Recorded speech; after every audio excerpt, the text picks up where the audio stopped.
Many states in America are seeing surges in crime right now. They're not letting up. 5 cities now on track to surpass their homicide numbers from 2021, which were already high. Murders in Milwaukee are up 25% so far this year.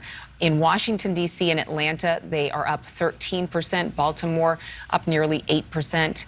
And the list goes on there. In Chicago, police will no longer be allowed to chase on foot people who are suspected of minor crimes or simply because they're running away.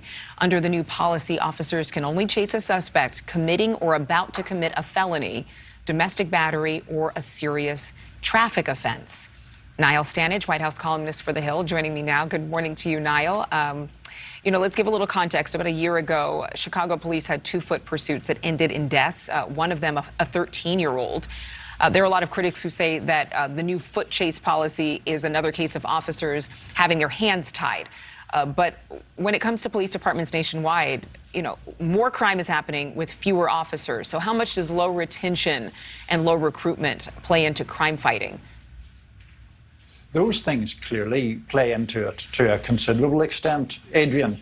And I think the broader point here, when you mention the Chicago situation, for example, is that there is a desire to find a balance between obviously guarding against abuses or unjustified shootings by police, but at the same time permitting people to do their job, to prevent crime.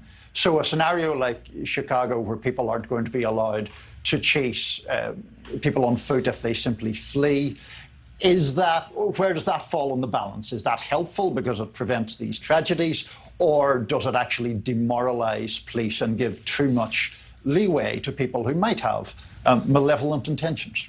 There's been a lot of political divide clearly over everything, but specifically how to address crime. And a new Gallup poll is showing that 53% of Americans worry a great deal about crime, which is the highest number since 2001.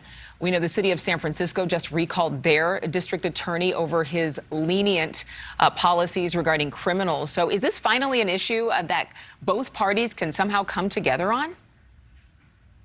It's certainly an issue that is a live and germane one to the political debates we're having right now. It has figured in lots of elections, including the mayoral election here in the District of Columbia last night. Muriel Bowser won that from a more centrist position than a couple of progressive challengers.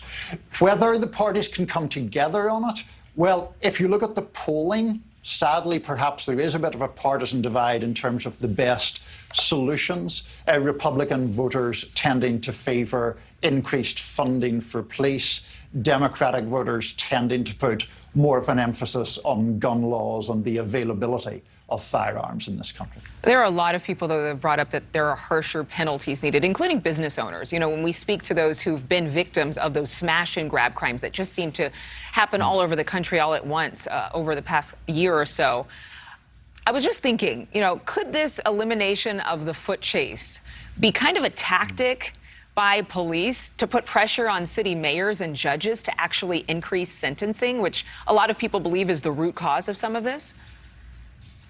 Well, there are a few issues there. I mean, the suggestion, I think, in your question is, could crimes rise so much that there is political pressure? That's clearly true, and I think that this is something that we're seeing playing out right now. A conversation that I wish we had more time for, in a way, is how to deal with minor offences. You and I are both familiar with New York, I think, where so-called broken windows theory of policing was at one point prevalent. The idea that you do have to deal with minor offences because they can lead to major offences. That doctrine seems to not be carrying the day so much. And of course, we are seeing rising crime rates. Now, are those two things connected? Are tolerance of minor crimes and increases in major crimes connected? Many people would say yes. Niall Stange, always good to talk with you. Thanks for breaking it all down for us again. If we had all the answers, we may not be here right now. Yeah, absolutely. Always good to talk, Adrienne. Yeah. Thank you for watching. Go to newsnationnow.com to find NewsNation on your television provider. And don't forget to click the red subscribe button below to get more of NewsNation's fact-driven, unbiased coverage.